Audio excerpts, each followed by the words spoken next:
Hello friends, നമസ്കാരം. ഞാൻ രാജേഷിബിൻ. നിങ്ങൾക്കെല്ലാവർക്കും ഇടുക്കിക്കാരി ചാനലിലേക്ക് സ്വാഗതം. ഇന്ന് ഞാൻ തയ്യാറാക്കുന്നത് ഇതുപോലെ ഒരു അടിപൊളി ഫുൾ ചിക്കൻ ഫ്രൈയും അതിനോടൊപ്പം ഗീ റൈസുമാണ്. വീഡിയോയിലോട്ട് പോകും മുമ്പ് ഇടുക്കിക്കാരി ചാനൽ സബ്സ്ക്രൈബ് ചെയ്തിട്ടില്ലെങ്കിൽ ദയവായി സബ്സ്ക്രൈബ് ചെയ്യുക. നോട്ടിഫിക്കേഷൻസിന് വേണ്ടി സബ്സ്ക്രൈബ് ബട്ടണ് തൊട്ടടുത്തുള്ള ബെല്ലൈക്കൺ പ്രസ് ചെയ്ത് ഓൾ എന്നുള്ള ഓപ്ഷൻ കൊടുക്കുക. ചിക്കൻ ഫ്രൈ റെഡിയാക്കുന്നതിന് വേണ്ടി ഞാൻ ഇതുപോലൊരു ചിക്കനാണ് എടുത്തിട്ടുള്ളത്. ഫുൾ ചിക്കനായിട്ട് വറുക്കുമ്പോൾ നമുക്ക് ഒരുപാട് വലിയ ചിക്കൻ്റെ ആവശ്യമില്ല. 1.5 കിലോയിലൊക്കെയുള്ള ചിക്കൻ മതിയാവും. ഞാനിത് നന്നായി കഴുകി വൃത്തിയാക്കിയതിന് ശേഷം എടുത്തിട്ടുള്ളതാണ്. അടുത്തതായിട്ട് നമുക്കിതിനെ വരഞ്ഞെടുക്കണം. മസാലയെല്ലാം നന്നായിട്ട് ഇതിൻ്റെ ഉള്ളിലോട്ട് പിടിക്കുന്നതിന് വേണ്ടി ഇതിൻ്റെ 2 സൈഡും ഇതേപോലെ വരഞ്ഞെടുക്കുക.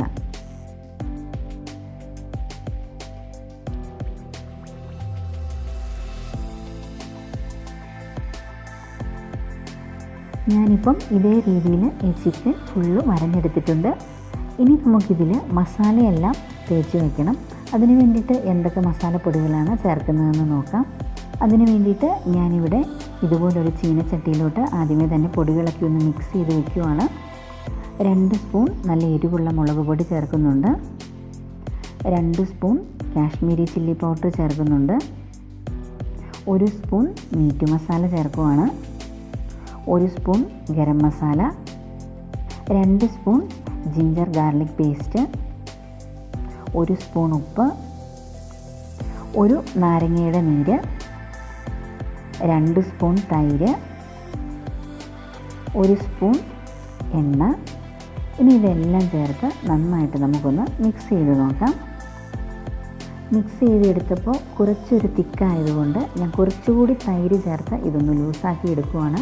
ഒരുപാട് ലൂസാവണ്ട, ഈ ഒരു കൺസിസ്റ്റൻസിയിൽ കിട്ടിയാൽ മതിയാവും. അല്പം മഞ്ഞൾപ്പൊടി കൂടി നമുക്കിതിലോട്ട് ചേർത്ത് കൊടുക്കാം. ഇനി നന്നായിട്ട് മിക്സ് ചെയ്യുക. ഇനി നമുക്ക് ഇതെല്ലാം കൂടി നന്നായിട്ട് ഈ ചിക്കനിലോട്ട് തേച്ച് കൊടുക്കാം. ചിക്കൻ്റെ എല്ലാ ഭാഗത്തും മസാല നന്നായിട്ട് തേച്ച് കൊടുക്കണം. വരഞ്ഞു വെച്ചിരിക്കുന്ന ഭാഗങ്ങളിലോട്ടെല്ലാം നന്നായിട്ട് മസാല തേച്ച് കൊടുക്കാം. ഇതാ ഞാനിപ്പോൾ മസാലയെല്ലാം ചിക്കനിൽ തേച്ച് റെഡിയാക്കി എടുത്തിട്ടുണ്ട്. എനിക്കിവിടെ ഈ ബാലൻസ് വന്നിരിക്കുന്ന മസാല അത് ചിക്കൻ്റെ ഉള്ളിലോട്ട് വയ്ക്കാനായിട്ട് സവോള വഴറ്റുമ്പോൾ അതിൽ ചേർത്താൽ മതിയാവും. ചിക്കനിൽ മസാലയെല്ലാം പുരട്ടിയതിന് ശേഷം ഇത് നമുക്കൊരു 2 മണിക്കൂർ നേരത്തേക്കെങ്കിലും ഒന്ന് മാറ്റി വയ്ക്കണം. മസാലയൊക്കെ നന്നായിട്ട് പിടിക്കാതെ ഇത് വറുത്തെടുക്കരുത്. ആ ഒരു സമയം കൊണ്ട് നമുക്ക് ചിക്കനിലോട്ട് നിറയ്ക്കുന്നതിന് വേണ്ടിയിട്ടുള്ള മസാലയുടെ മിക്സൊക്കെ തയ്യാറാക്കി എടുക്കാം. ആ ഒരു സമയം കൊണ്ട് ചിക്കൻ നന്നായിട്ട് മസാലയൊക്കെ പിടിച്ച് നല്ല സോഫ്റ്റായിട്ട് കിട്ടും. ഇനി അടുത്തതായിട്ട് ചിക്കൻ സ്റ്റഫ് ചെയ്തെടുക്കുന്നതിന് വേണ്ടിയിട്ടുള്ള മസാല തയ്യാറാക്കാം. അതിന് വേണ്ടിയിട്ട് ഞാനിവിടെ 3 ഇടത്തരം സവോള ഇതുപോലെ അരിഞ്ഞെടുത്തിട്ടുണ്ട്. 6 പച്ചമുളക് നടുവേ കീറി എടുത്തിട്ടുണ്ട്. ഒരു വലിയ തക്കാളി ഇതുപോലെ അരിഞ്ഞെടുത്തിട്ടുണ്ട്. കുറച്ച് മല്ലിയില അരിഞ്ഞതെടുക്കുന്നുണ്ട്. ഇഞ്ചിയും വെളുത്തുള്ളിയും ചതച്ചതെടുത്തിട്ടുണ്ട്. ഇനി നമുക്ക് ഇതെല്ലാം ഒന്ന് വഴറ്റിയെടുക്കാം. ഞാൻ ഇതുപോലൊരു പാൻ സ്റ്റൗവിൽ വെച്ച് അത് ചൂടായി കഴിഞ്ഞപ്പോൾ ആവശ്യത്തിന് എണ്ണ ഒഴിച്ച് കൊടുത്തിട്ടുണ്ട്. ഇനി ഇതിലോട്ട് കുറച്ച് കടുക് ഇട്ട് കൊടുക്കുകയാണ്. കടുക് ഇപ്പോൾ നന്നായി പൊട്ടിക്കഴിഞ്ഞിട്ടുണ്ട്. ഇതിലോട്ട് ഇഞ്ചിയും വെളുത്തുള്ളിയും പേസ്റ്റ് ചേർത്ത് കൊടുക്കാം. ഇഞ്ചിയും വെളുത്തുള്ളിയും ഈ ഒരു പാകമാകുമ്പോൾ നമുക്കിതിലോട്ട് അരിഞ്ഞു വെച്ചിരിക്കുന്ന സവോള ചേർത്ത് കൊടുക്കാം. അതിനോടൊപ്പം തന്നെ പച്ചമുളക്, 1/2 സ്പൂൺ ഉപ്പ് ഇവയെല്ലാം കൂടി ചേർത്ത് കൊടുക്കുകയാണ്. ഇനി നമുക്കിതെല്ലാം കൂടി നന്നായിട്ട് ഇളക്കി മിക്സ് ചെയ്തെടുക്കാം. സവോളയും നന്നായി വഴറ്റി ഈ ഒരു പാകമാകുമ്പോൾ നമുക്ക് അരിഞ്ഞു വെച്ചിരിക്കുന്ന തക്കാളി ചേർക്കാം. നന്നായിട്ട് മിക്സ് ചെയ്ത് കൊടുക്കുക. ആവശ്യമാണെന്നുണ്ടെങ്കിൽ നമുക്കിതൊന്ന് മൂടി വെച്ച് വേവിക്കാവുന്നതാണ്. ഇപ്പോൾ ഇതാ തക്കാളിയും നന്നായി വെന്ത് തുടങ്ങിയിട്ടുണ്ട്. അപ്പോൾ ഈ ഒരു പാകമാകുമ്പോൾ നമുക്കിതിലോട്ട് മസാല ചേർത്ത് കൊടുക്കാം. ഞാനിപ്പോൾ ചിക്കനിലോട്ട് ചേർക്കുന്നതിന് വേണ്ടി തയ്യാറാക്കിയിട്ട് ബാലൻസ് വന്ന, അതായത് ചിക്കൻ മാരിനേറ്റ് ചെയ്യുന്നതിന് വേണ്ടി തയ്യാറാക്കിയപ്പോൾ ബാലൻസ് വന്ന മസാലയാണ് ഇതിലോട്ട് ചേർത്ത് കൊടുക്കുന്നത്. ഇനി നമുക്കിതിലോട്ട് കുറച്ച് മല്ലിയില കൂടി ചേർക്കാം. മല്ലിയിലയും ചേർത്ത് നന്നായിട്ടൊന്ന് മിക്സ് ചെയ്തെടുക്കുക.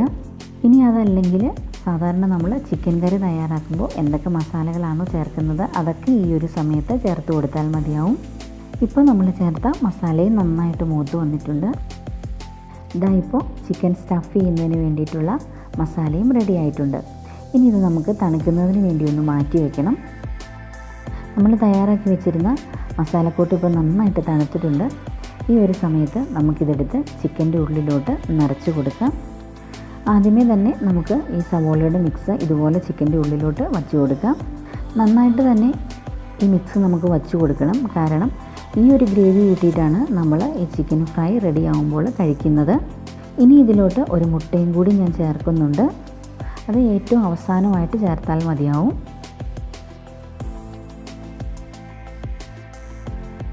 ഇനി നമുക്ക് ഈ സ്റ്റഫ് ചെയ്ത് വെച്ചിരിക്കുന്ന മസാലയൊക്കെ ഇത് വറക്കുന്ന സമയത്ത് പുറത്തോട്ട് പോരാതിരിക്കുന്നതിന് വേണ്ടി ഇതൊന്ന് തുന്നി ചേർത്തെടുക്കണം.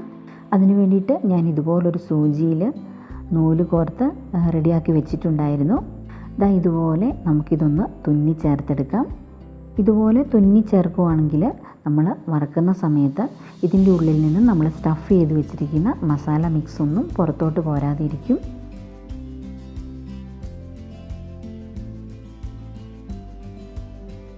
അടുത്തതായിട്ട് ഇതിൻ്റെ ഈ കാല് ഇതുപോലെ കൂട്ടി വെച്ചതിന് ശേഷം നമുക്കൊന്ന് കെട്ടിക്കൊടുക്കാം. ഇതേ രീതിയിൽ ഇത് നല്ല മുറുക്കി കെട്ടിവെക്കുക.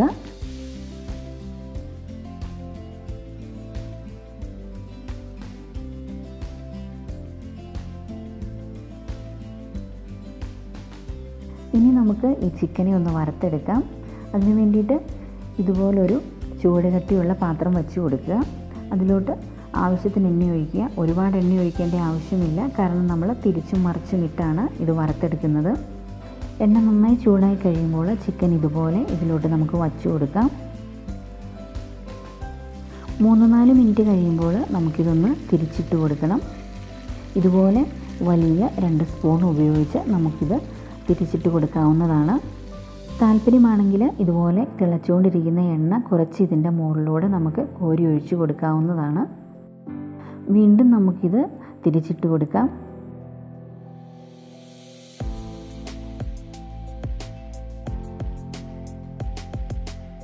ഇനി നമുക്ക് കുറച്ച് നേരം ഇതൊന്ന് മൂടി വച്ച് വേവിച്ചെടുക്കാം. 3-4 മിനിറ്റിന് ശേഷം അതിൻ്റെ മൂടി മാറ്റി വീണ്ടും നമുക്കിതിനെ തിരിച്ചും മറിച്ചും ഇട്ട് കൊടുക്കാം. ഇടയ്ക്കിടയ്ക്ക് ഇതുപോലെ എണ്ണ കോരി ഒഴിച്ച് കൊടുക്കുക.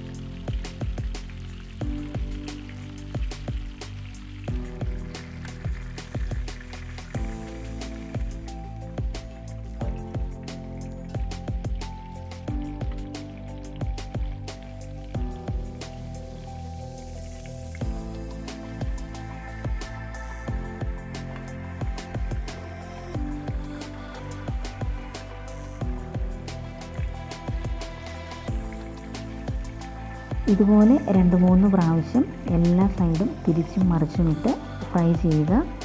ഞാനിവിടെ ഒരു 40 മിനിറ്റോളം എടുത്തിട്ടുണ്ട് ഇത് ഈ രീതിയിലൊന്ന് വറുത്തെടുക്കുന്നതിന് വേണ്ടിയിട്ട്. ഇനി നമുക്ക് ഇതുപോലെ ഈ ചിക്കൻ ഇതിൽ നിന്നും മാറ്റാവുന്നതാണ്. നമുക്കിത് വറുത്തെടുക്കുന്നതിന് വേണ്ടിയിട്ട് ഒരുപാട് എണ്ണയുടെ ആവശ്യമൊന്നും വന്നിട്ടില്ല. അത് നിങ്ങൾക്ക് കാണാം, ഇതിൽ ആവശ്യത്തിന് എണ്ണ ബാലൻസ് ഉണ്ട്. അങ്ങനെ നമ്മുടെ സ്റ്റഫ്ഡ് ചിക്കൻ ഫ്രൈ റെഡി ആയിട്ടിരിക്കുവാണ്.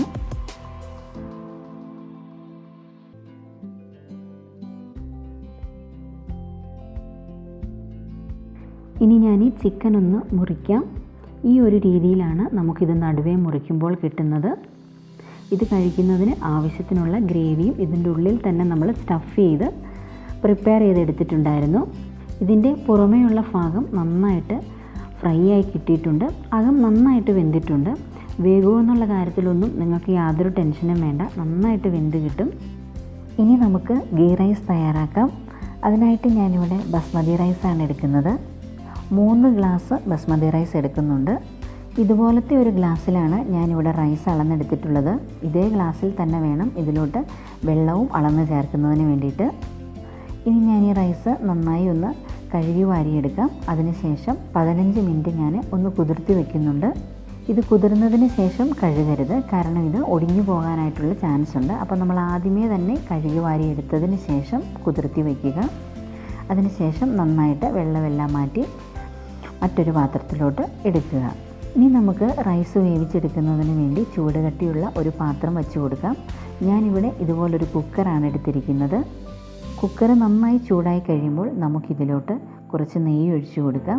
ഞാനിവിടെ 2 ടേബിൾ സ്പൂൺ നെയ്യാണ് ഒഴിച്ചു കൊടുക്കുന്നത്. നെയ്യ് ചൂടായി കഴിയുമ്പോൾ നമുക്കിതിലോട്ട് സ്പൈസസ് ഒക്കെ ചേർത്ത് കൊടുക്കാം. ഞാനിതിലോട്ട് ചേർക്കുന്നതിന് വേണ്ടി 5 ഏലക്ക എടുത്തിട്ടുണ്ട്, 4 ഗ്രാമ്പൂ എടുത്തിട്ടുണ്ട്, 2 തക്കോലം, 3 കഷ്ണം കറുവാപ്പട്ട, 1 ജാതിപത്രി. ഇത്രയുമാണ് ഞാനിതിലോട്ട് ചേർക്കുന്നതിന് വേണ്ടി എടുത്തിട്ടുള്ള സ്പൈസസ്. ഇത് നമുക്ക് ഈ നെയ്യ് ചൂടായിരിക്കുന്നതിലോട്ട് ചേർത്ത് കൊടുക്കാം. ഇനി നമുക്ക് ലോ ഫ്ലെയിമിലിട്ട് ഇത് നന്നായിട്ട് ഒന്ന് വഴറ്റിയെടുക്കാം. ഇതിപ്പം നന്നായി ചൂടായി കിട്ടിയിട്ടുണ്ട്. ഇതിലോട്ട് നമുക്ക് കഴുകി വാരി വെള്ളമെല്ലാം കംപ്ലീറ്റ് ആയിട്ട് മാറ്റി വെച്ചിരിക്കുന്ന ബസ്മതി റൈസ് ഇട്ട് കൊടുക്കാം. ഇനി ബസ്മതി റൈസ് അല്ല, ജീരകശാല റൈസ് വെച്ചിട്ടാണ് നെയ്ച്ചോറ് ഉണ്ടാക്കാൻ താല്പര്യമെങ്കിൽ അങ്ങനെ ചെയ്യുക. റൈസ് മുഴുവനായിട്ട് ചേർത്തതിന് ശേഷം നന്നായിട്ടൊന്ന് മിക്സ് ചെയ്ത് കൊടുക്കുക. അതിനുശേഷം നമുക്ക് കുറച്ച് നേരം വെയിറ്റ് ചെയ്യാം. റൈസ് ഒന്ന് നന്നായിട്ട് ഫ്രൈ ആയി വരട്ടെ. ഈ ഒരു രീതിയിൽ ചെയ്തതിന് ശേഷം കുക്ക് ചെയ്യുകയാണെന്നുണ്ടെങ്കിൽ റൈസ് വെന്ത് കഴിയുമ്പം ഒന്നൊന്നേൽ ഒട്ടിപ്പിടിക്കാതെ നമുക്ക് കിട്ടുന്നതായിരിക്കും. സാവകാശം മിക്സ് ചെയ്തെടുക്കാം, കാരണം ഇത് നന്നായിട്ട് കുതിർന്ന അരിയാണല്ലോ, അപ്പോൾ അത് ഒടിഞ്ഞു പോകാനുള്ള ഒരു ചാൻസ് ഉണ്ട്. അതുകൊണ്ട് സാവകാശം നമുക്ക് മിക്സ് ചെയ്താൽ മതിയാവും. ഇപ്പോൾ റൈസ് നന്നായിട്ട് ചൂടായിട്ടുണ്ട്. ഇനി ഇതിലോട്ട് നമുക്ക് ആവശ്യത്തിനുള്ള വെള്ളം ചേർത്ത് കൊടുക്കാം. ഞാനിവിടെ 4.5 ഗ്ലാസ് വെള്ളമാണ് ചേർക്കുന്നത്. 1 ഗ്ലാസ് അരിക്ക് 1.5 ഗ്ലാസ് വെള്ളം എന്ന കണക്കിൽ 3 ഗ്ലാസ് അരിക്ക് 4.5 ഗ്ലാസ് വെള്ളമാണ് ഞാനിവിടെ ചേർക്കുന്നത്. അരി അളന്നെടുത്തിട്ടുള്ള അതേ ഗ്ലാസ്സിൽ തന്നെ വേണം നമ്മൾ വെള്ളവും അളന്ന് ചേർക്കാനായിട്ട്. ആ ഒരു കാര്യം പ്രത്യേകം ശ്രദ്ധിക്കുക. ഇനി ഞാനിതിലോട്ട് ആവശ്യത്തിനുള്ള ഉപ്പുപൊടി കൂടി ചേർത്ത് കൊടുക്കുകയാണ്. ഉപ്പും ചേർത്ത് നന്നായിട്ടൊന്ന് മിക്സ് ചെയ്തെടുക്കുക. ഇനി ഇത് മൂടി വെച്ച് മീഡിയം ഫ്ലെയിമിലോട്ടാക്കിയതിന് ശേഷം നമുക്ക് വേവിച്ചെടുക്കാം. 3-4 മിനിറ്റ് കഴിഞ്ഞപ്പോഴേക്കും ഇത് തിളച്ചിട്ടുണ്ട്. തിളച്ചതിന് ശേഷം വീണ്ടും സിമ്മിലോട്ടാക്കിയതിന് ശേഷമാണ് ഞാനിത് വേവിക്കുന്നത്. വീണ്ടും നമുക്കിത് മൂടി വെച്ച് കൊടുക്കാം. ഏകദേശം 8 മുതൽ 12 മിനിറ്റ് വരെയുള്ള സമയത്തിനുള്ളിൽ ഇതിൻ്റെ വെള്ളം കംപ്ലീറ്റ് ആയിട്ട് വറ്റി വരും. എനിക്കിപ്പോൾ 10 മിനിറ്റിനുള്ളിൽ ഇതിലെ വെള്ളം മുഴുവനായിട്ടും വറ്റിയിട്ടുണ്ട്.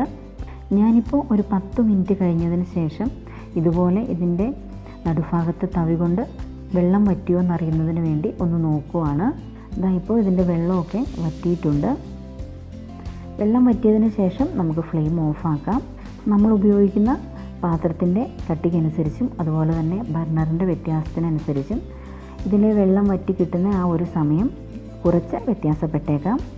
ഇനി നമുക്കിത് മൂടി തന്നെ വെക്കണം. ഇപ്പോൾ ഇതൊരു 80% മാത്രമേ കുക്കായിട്ടുള്ളൂ. ബാക്കി ഒരു 90% നമ്മളിത് മൂടി വയ്ക്കുമ്പോൾ ആ പ്രഷറിലിരുന്ന് തന്നെ വെന്തുകൊള്ളും.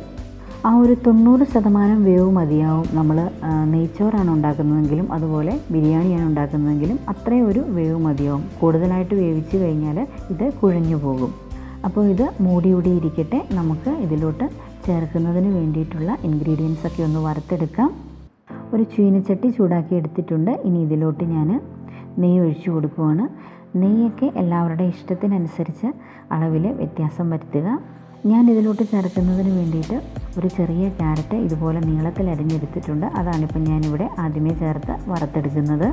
മീഡിയം ഫ്ലെയിമിലിട്ട് നന്നായിട്ട് വഴറ്റി കൊടുക്കുക. അല്പം ഉപ്പുപൊടി കൂടി വിതറിയതിന് ശേഷം വേണം ഇത് വറുത്ത് കോരുന്നതിന് വേണ്ടിയിട്ട്. നന്നായിട്ട് ഫ്രൈ ആയി കഴിയുമ്പോൾ നമുക്കിത് മറ്റൊരു പാത്രത്തിലോട്ട് കോരി മാറ്റി വയ്ക്കാവുന്നതാണ്. ഇനി ഒരു സവോളയാണ് ഞാൻ ഇതുപോലെ നീളത്തിൽ അരിഞ്ഞെടുത്തിട്ടുള്ള മീഡിയം സൈസ് സവോള. ഇത് നമുക്ക് വറുത്തെടുക്കണം. സവോളയിലും കുറച്ച് ഉപ്പുപൊടി വിതറി കൊടുക്കുക. സവോള ഈ ഒരു പാകമാകുമ്പോൾ നമുക്കിത് കോരി മാറ്റാം. ഇനി നമുക്കിതിലോട്ട് കശുവണ്ടി ചേർത്ത് കൊടുക്കാം. കശുവണ്ടിക്കും അതുപോലെ മുന്തിരിക്കും ഒന്നും ഞാൻ പ്രത്യേകം അളവ് പറയുന്നില്ല, കാരണം അതൊക്കെ കൂടുതലോ കുറച്ചോ ഓരോരുത്തരുടെ ഇഷ്ടമനുസരിച്ച് ചേർത്ത് കൊടുക്കുക. കശുവണ്ടി ചെറുതായിട്ട് കളറ് മാറി തുടങ്ങുമ്പോൾ നമുക്കിതിലോട്ട് മുന്തിരിയും ചേർത്ത് കൊടുക്കാം. മുന്തിരി നന്നായിട്ട് വീർത്ത് വന്നിട്ടുണ്ട്. ഇനി നമുക്ക് ഇത് രണ്ടും കൂടി ഇതിൽ നിന്നും കോരി മാറ്റാം. ഇപ്പം കുക്കറിൽ നമ്മൾ മൂടി വെച്ചിരുന്ന റൈസ് നന്നായിട്ട് വെന്ത് റെഡി ആയിട്ടിരിക്കുവാണ്. ഇത് നമുക്ക് ഈ കുക്കറിൽ നിന്നും മറ്റൊരു പാത്രത്തിലോട്ടൊന്ന് മാറ്റാം. ഇതുപോലെ കുറച്ച് റൈസ് ഇട്ടതിന് ശേഷം നമുക്ക് വറുത്ത് വെച്ചിരിക്കുന്നതിൽ നിന്നും കുറച്ച് സവോളയും മുന്തിരിയും കശുവണ്ടിയും ഒക്കെ ഇതുപോലൊന്ന് വിതറി കൊടുക്കാം. ഇനി നമുക്കിതിലോട്ട് ബാക്കി റൈസ് കൂടി ചേർത്ത് കൊടുക്കാം. ഈ ഒരു സമയത്തും നെയ്യ് വേണമെങ്കിൽ ചേർത്ത് കൊടുക്കാവുന്നതാണ്. അത് ഓരോരുത്തരുടെയും ഇഷ്ടത്തിനനുസരിച്ച് ചെയ്യുക. ഞാനിപ്പോൾ റൈസ് മുഴുവനായിട്ട് ഈ ഒരു പാത്രത്തിലോട്ട് മാറ്റി കഴിഞ്ഞിട്ടുണ്ട്. ഇനി വറുത്ത് വെച്ചിരിക്കുന്ന മുന്തിരി, കശുവണ്ടി, സവോള, ക്യാരറ്റ് എല്ലാം ഞാനിതിൻ്റെ മുകളിലോട്ട് ചേർത്ത് കൊടുക്കുകയാണ്. അപ്പോൾ നമ്മുടെ ഗീ റൈസും റെഡി ആയിട്ടുണ്ട്.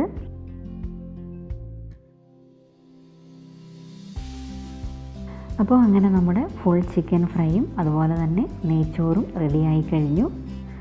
അപ്പോൾ എല്ലാവരും ഇതുപോലൊന്ന് ട്രൈ ചെയ്ത് നോക്കുക.